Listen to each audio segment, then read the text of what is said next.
personalizing it also helps remove some of that temptation to denigrate the side that isn't, temperamentally aligned with you. So if you're careful, you can have your cake and eat it too. You talked about the selfauthoring.com program. You said you had developed a couple of years ago, 3 years ago or so, you developed something of a vision for yourself. And so do you remember what the details of that vision were and why you decided to do it?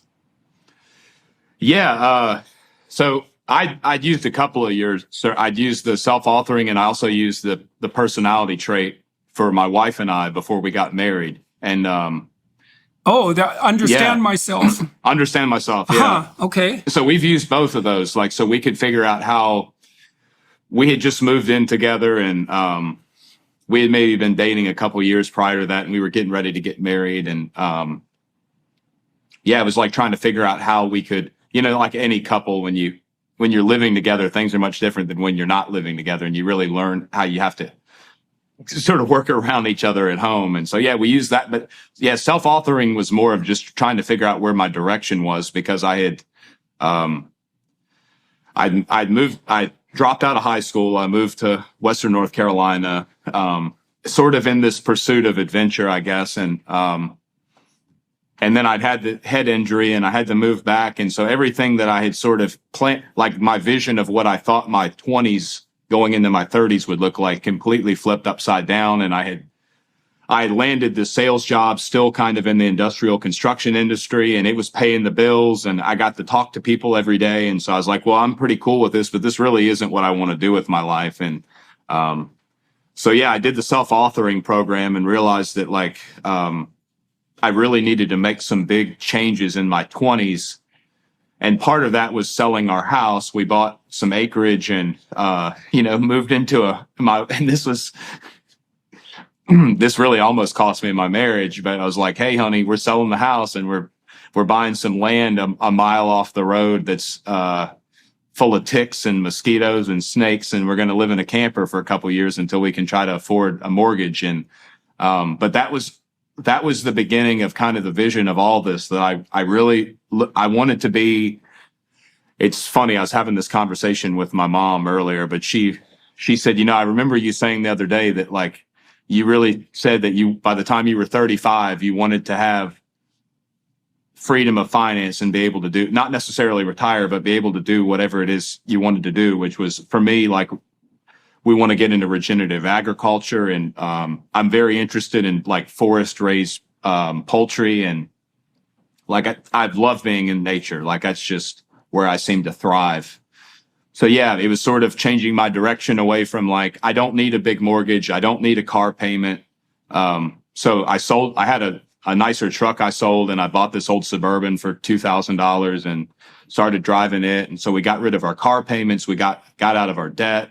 All we have is just the land payment. So it's about taking my finances way down to where my bills are low. I don't need to make as much money, and I can try to have some freedom to pursue. That's really what I got out of it, I'd say. Yeah. So it really helped. Well, that's a radical change. It's very easy to get caught sort of in that monotonous every day. And then it's easy when all your friends are buying new stuff and, they're sending you credit card offers in the mailbox every day. And it's very easy to get wrapped up in sort of this world where you have to work some terrible, 7 to 5 that you don't like, and able to try to live some life you don't really even want to live. So it is very important. I found a lot of benefit out of that.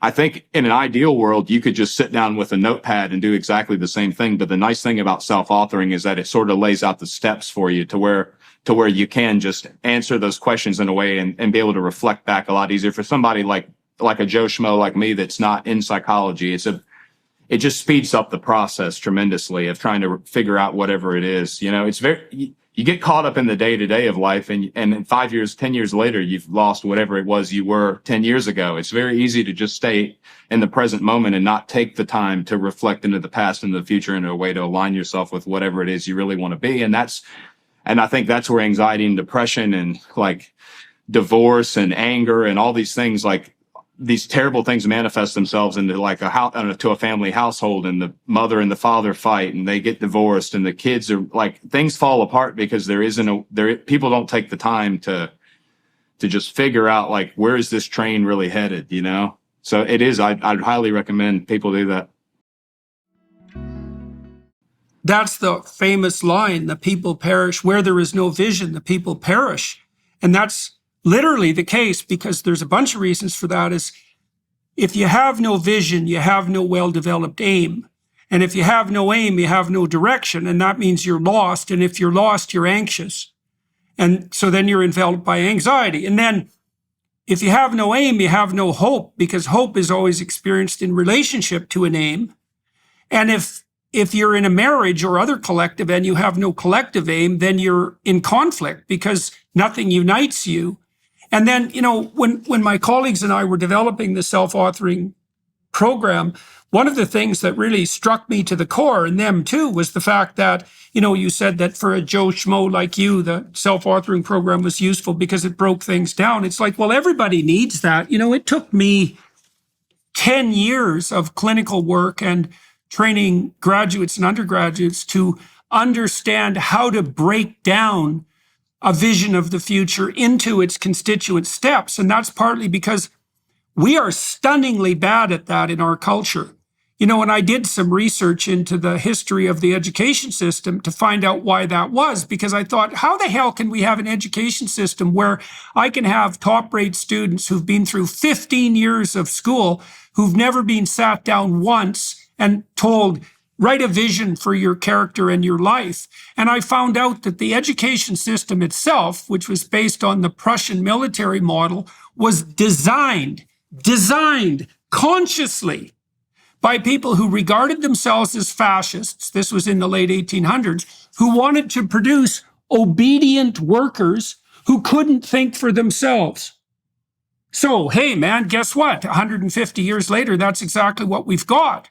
And it is a stunning fact that people aren't encouraged. Well, first of all, they're not encouraged at all. But second, specifically, they're not encouraged to take that time to dream and to say to themselves, look, okay, buddy, here's the deal. You can assume that the world wouldn't object too dramatically if your life wasn't an absolute bloody catastrophe 100% of the time. And you could take a little time to develop a vision about what you wanted. Now, you said, you know, you discovered some things that were actually somewhat difficult to pursue. You know, you had to give up your house. You had to give up your car. You had to move into the woods. You sound like an introverted person to me. Do you remember your score on the Understand Myself? Do you remember where you are for introversion or extroversion? I believe that